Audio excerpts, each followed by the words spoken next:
Hey, Jason. Welcome to Leading and Serving Podcast. Hey, Chris. How are you? Good. How are you? I'm doing good, man. That's good. I always enjoy chuckling with you in the morning. I know. We had a few false starts before we got to this point, but, Right. you know, we're here. It's fun. It's fun. Go to leadingandserving.com. There you go. Give us a rating. Give a review. You know the routine. Right. Share this with people. We'd love to just create more opportunities. You were talking about this the other day about sharing the podcast with people. Oh, yeah. And so I sent a podcast to a buddy of mine just the other day, and I was like, I need to do this more. I was like, yeah. Yeah. I know. I got that text. Thank you. You're welcome. I need to listen to it still. It's like, that's a great idea. I didn't think about sharing the podcast. No, seriously though, y'all, we are looking for leaders to interview, and we are looking for people who want to be connected in peer-to-peer mentoring groups through the Uncommons. And so holler at us. Let us know if you're interested. Diligently on that. Yeah, love for you to be a part. Getting excited about that. Yeah. What are we talking about today? I'm ready to jump into it. You ready to just jump in? Yeah. So today though, we'll jump in. Okay. So today we are wanting to talk about what makes teams resilient. Because we've been through so much disruption over the last few years, and the new normal is disruption, I think. I completely agree. Right. I mean, every we were talking about just a few minutes ago about somebody was saying business is kind of like a shell game. You got to what you really need to do for the day gets under one shell, and you're not sure which one anymore, and fires pop up, and it's just disruption. Right. That's just kind of where we're at. So when you work with your team, when you work with the people that are locked into the vision, right? Mm-hmm. How does that team stay resilient? What are the ingredients that make a team resilient? Right. And really perform at the top of their game. Okay. I mean, wouldn't it be great to be able to say, hey, man, my Stillwater team is 100% all running on all cylinders. We are the best we could ever be. Oh, yeah. Wouldn't that be amazing? That would be amazing. I mean, and we're probably not going to get there, but well, yeah, right. But even just to say, hey, we're 85, 90%. I mean, we're cooking. Right. That would be amazing. Right. And one of the things that we found through my work with Giant, through the leadership coaching and stuff like that, is that most teams average at 58% effectiveness. Yeah. 58%. Huh. I would have hoped for 70s or 80s. I mean, and so it does seem low, and it's hard to build a team. It is. And so when disruption comes, how does that team stay resilient? How does it stay, living into the capacity that the team has? Right. Right. Right. So there's 5 ingredients. Okay. For a resilient team. The number one is communication. Okay. I mean, if that makes sense. If you don't have a basis of good communication on your team, where does it go? Right. Right. Right. If you have miscommunication, you have misunderstood feelings and emotions. I mean, all of that just kind of starts boiling and stacking on top of each other. And communication leads to great relationships. Okay. Okay. So you have to have that basis of communication. That makes sense. Okay. And that's why we talk about 5 voices so much. Right. Is understanding that, hey, you're a connector, I'm a creative, so-and-so's a guardian, so-and-so's a pioneer, or a nurturer, right? Right.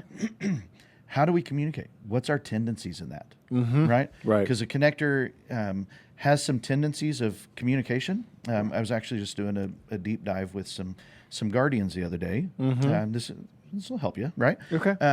That one of the things that kind of makes guardians bristle is the way connectors communicate sometimes. Just those inborn tendencies cause guardians to bristle. Really? Yeah. And connectors don't even realize they're doing it sometimes. Huh. Yeah. Like bristle is like, this is not a good term, right? Right. Like makes the hair stand, red flags pop up. Red flag. Okay. Like, I'm like, whoa, what's going on here, right? Okay, so what is it that the connectors do? Now you're curious, aren't you? I am. Well, and I'm just like, I'm trying to figure out if I do it. I guess. I mean, I'm sure I do. We've talked about this many times before, is that connectors are a future voice, right? Okay. Thinking about ideas and possibilities, and sometimes are very tempted by the next new shiny thing out there, right? Yep. Okay. So if a connector is like, oh, I had this great idea and talk about this possibility, right? To a guardian, that sounds like a plan. Yep. And the guardians are like, but you mentioned 3 steps. There's 20 steps to make that possibility happen. Oh. You don't know what you're talking about. Mm. And so it feels very, the idea is just, and from a connector point of view, they are just talking about the possibility. Right. And I know there's these 3 steps that we'd have to take, but well, whatever. Think about the possibility. Right. And they get so excited about the end result, Right. that they're like, we'll figure out the steps between. I'm not worried about those. Right. We just got to get to the end goal. Have you been listening to my conversations? I live these conversations. What do you mean? Right. And so then the Guardian's like, this is unrealistic. What you're talking about will never happen. Right. Because there's 20 steps, not 3 steps. Yep. And so you begin to lose credibility because the way you communicate and the way they communicate are kind of opposites. Yeah. And as you learn to communicate with your team, you learn that Guardians need to hear those steps, that you begin to communicate to the Guardians of going, hey, think about this possibility. Yes, I know we can figure out these steps, and you talk a little bit about steps, but Right. how do we get to this end goal? And you bring the Guardian into the process Helping of you create creating the that dream, process. right? Yes. Or Guardians letting their connectors or creatives run with ideas, Right. going, we'll come around to implementation. We'll get there. Okay. We'll get there. And so, the Guardians that I was talking with were like, hey, it's not used to this. This would drive me crazy. Right. And I would begin to cross out connectors in my life. Like, they have lost credibility. They've lost influence. I don't want to Deal with them. Right. It hurts the relationship. Oh, wow. But now, with the maturity of the voices, doesn't mean that you learn to speak Guardian or Guardians learn to speak Connector, right? Right. The maturity is that we learn the voices of each other and we respect those, Right. and we for what honor they those, and we give them a seat at the table, right? Good. And so that builds relationship, that builds communication, trust, Right. respect, right? Builds credibility, That influence. makes total sense. Yeah. Okay. Yeah. So communication is the basis Okay. that leads to the relationship. That's the second thing. Okay. Okay. Those relationships need to be based on trust and integrity, all the things that we value on our team of, I know that you are fighting for my highest good. Right. That Connector, when you come to the table with all these brilliant ideas, Right. I know you're working toward the good of everything. Right. For me, even though I'm not hearing it at the moment. And so, this Guardian was saying, the red flags still pop up when I hear these things. Right. But now I have the maturity to realize, okay, they are in full-blown Connector mode at the moment. Mm-hmm. We'll let that run its course, and then we can bring it down into the Guardian level, right? And so they've learned to respect that in the Connectors and and other voices that are like that. And so you got to build the relationships. Okay. And this is such a challenge for remote teams because relationships happen better in face-to-face, right? Right, totally. Easier, faster to build trust, Right. and so remote teams have to be exceedingly diligent at this, To stay on top of it. right? To build communication. That you can't build remote teams communicating once a week, Yep. and so how do you build communication each and every day to create those relationships that people trust? That's good. Right. Okay. So communication leads to relationships. When relationships are tight, that leads to alignment. Right. And that's our third thing is alignment. That when people know that the top leader or the person at the bottom of the rungs, right? Everybody is in relationship of trust and knowing that, hey, we're in this for the highest good of each other. Right. And this company that we work for is in it for the highest good of our community. Then alignment begins to take place where people lock in step with that vision, the mission, the values. They start living it because, man, I've got 10 other people on the team or 2 other people, whatever number Right. of going, I see how this works. I want to be a part of this. Right. And that alignment is what creates the moment or momentum. Thank you. Into that next step of executing. Yes. I see it. Right. Yep. And, if somebody is, 50% sold in on the vision Yeah. of how we're going to get from A to B, and they're like, I'm just not confident about step number 3. How are they going to execute on that? They're not. About 50-50. Yeah. Right. And so to get our teams truly executing, we've got to learn to communicate, build trusting relationships, align behind the vision and mission of the company, or maybe that's a per project basis or whatever you're working on at that time. Right. What is our end goal at the moment? Right. And are you on board? Right. And when somebody is on board and wants to see it happen as bad as you do, Right. they begin to execute like you would. That's good. right? Yep. I mean, a lot of times I have a hard time delegating Mm-hmm. because I'm not sure it's going to get done the way I want it to get done, Right.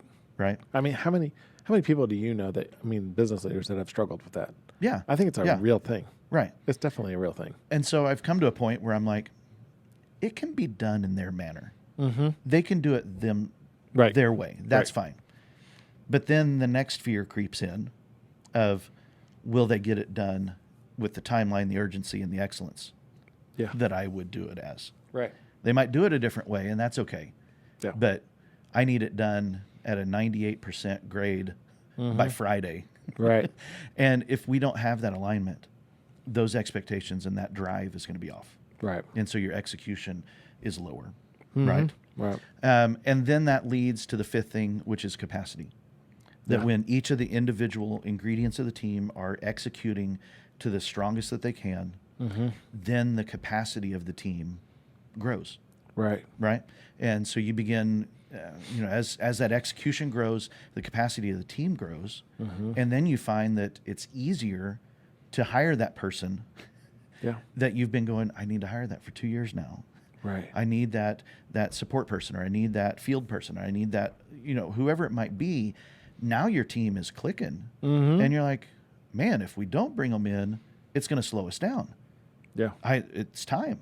And so you bring them back into this circle of movement, that here's a team member coming into a team that has learned to communicate, has great relationships, is aligned, and that person begins to learn quicker and easier the culture of your team. Right. They learn the communication, especially if you have a shared language, Right. like 5 voices, right? Right. It's a quicker on-road Yep. into the team, and they learn how to execute and grow the capacity of the team quicker because communication, relationships, and alignment are all there leading prior into those to. other things. Yeah. That's good. Yeah. And when disruption comes across, whether that's, like global pandemic or a new war in the Software world, issus or supply it chain, could be as or, simple or as big as many things. right. When the disruption comes, what is essential in that moment of crisis? Communication. Yep. Going back to the basics. Right. If you don't know how to truly communicate efficiently and effectively with your team, how do you, if the goal line changes because of a disruption, how do you communicate that? How do you keep people aligned? This just creates almost like a flywheel of momentum. Like when in your car, you got a flywheel that just, once it gets going, it keeps everything going. Right. And this is that resilience for teams. That's good. That based on communication, relationships, alignment, execution, capacity, that team will just keep churning and churning and get higher than that 58%. Right. Now I'm curious to know where things are landing for me. Like I'm really want to assess it now. Like, I know. I'm wondering where we're at. Yeah. Well, if you are wondering out there, we've got some tools through our coaching with Giant Worldwide that has a team performance assessment with it. And you send that to your team members. You go through, I think it's 80 questions. Okay. Or, no, that's the 5 voices. Anyway, there's a handful of questions. It takes about, 15, 20 minutes to go through. Okay. When I did it with my team, it wasn't hard. Okay. And you basically get a percentage grade in each of those 5 areas. Right. That communication might be, 70%. Right. But execution might be 50%. Yep. What does each of those areas look like? And then it kind of puts you together in a cumulative score and helps you know where your team is at. That's good. And so I was very pleased that, we hit in the mid 70s as Nice. a Congrats. cumulative score. And thankfully I was surprised. I was like, ooh, hey, Yeah. we're better than 58%. Yay. Right. We can take a look at these things. These are not ambiguous. There are assessments, there are ways to know how your team is performing. Working. Yeah. Right. That's good. And is it working consistently across the entire team? Yeah. Right? Yeah. That if there's one person on your team that's really struggling with alignment, that will actually show up in the assessment. Yeah. And you'd be like, oh, well, I need to work with Chris on that, Yeah. and stuff. So That's good. Yeah. And it's a great way to assess the situation, especially from a, I don't know if you've bumped into this or not, but there's been many a time where it's like, I know there's something that's just not right, but I can't quite figure out what it is yet.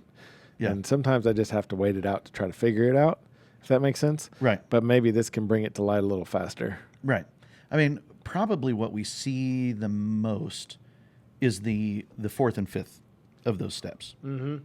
That it's easy to see like, hey, I just don't feel like the team is working at capacity. Right. We should be getting more done. Right. Right. Or we see individuals and their execution of their role. Right. That's easy to see. That's a little more tangible than alignment, relationship, and communication. Yep. But if we trace it back, we can probably trace those capacity and execution steps where that we see, the tangible things that we see, we can trace those back into those intangibles of going, you know what? That person doesn't feel like they are truly a part of the team. Relationship is broken there. Why? How can we get, what are we missing in the communication stage of understanding each other and knowing that we are on board together? So that's good. Yeah, I mean it's been super valuable for me and the teams that I work with. Yeah, of thinking through these and creating that shared language around communication has been amazing. I love it. And so I love it. So prep your team for disruption because there's probably more down the road. It's not if, it's probably more when. When, right? That's exactly right. I mean, it may be global or it may be industry specific or it may just be something for you. Right. Something in your business that disruption comes. Yeah. But begin to prep your team. Work on communication. Build those relationships. To find that alignment so that when those things come, your execution and capacity is not hurt. That's good. And if you need help, holler at us. For sure. We can hook you up with assessments. We can hook you up with team coaching. We'll sit and have coffee with you. Let's do it. Let's do it. So, anything else? No, that was really good. Solid? Yeah, that's solid. Yeah, that was good. All right. We're going to go out and communicate more? Yeah, that's what I'm thinking. Maybe not more, but better. Better. Better communication. Doesn't mean more communication. Yeah. I think I'm just assessing where I'm at. Yeah. I can see the wheels working. So we'll close it down. And guys, thanks for listening. Thanks for joining us. Hop over to leadingasserving.com. Give us a review, rate us, share the podcast. If you're hearing this and maybe you're on a team and you want to send this to your team leader. Yeah. Let them know. Share this episode around. Yeah. We'd love to help you guys. Our community doesn't necessarily need more leaders. We need better leaders. And we need better teams. Right. And so what we can do to help fight for your highest good, we'd love to be a part of that. For sure. Reach out. Yeah. You guys have a great day. And we will talk with you soon. Sounds good. Thanks.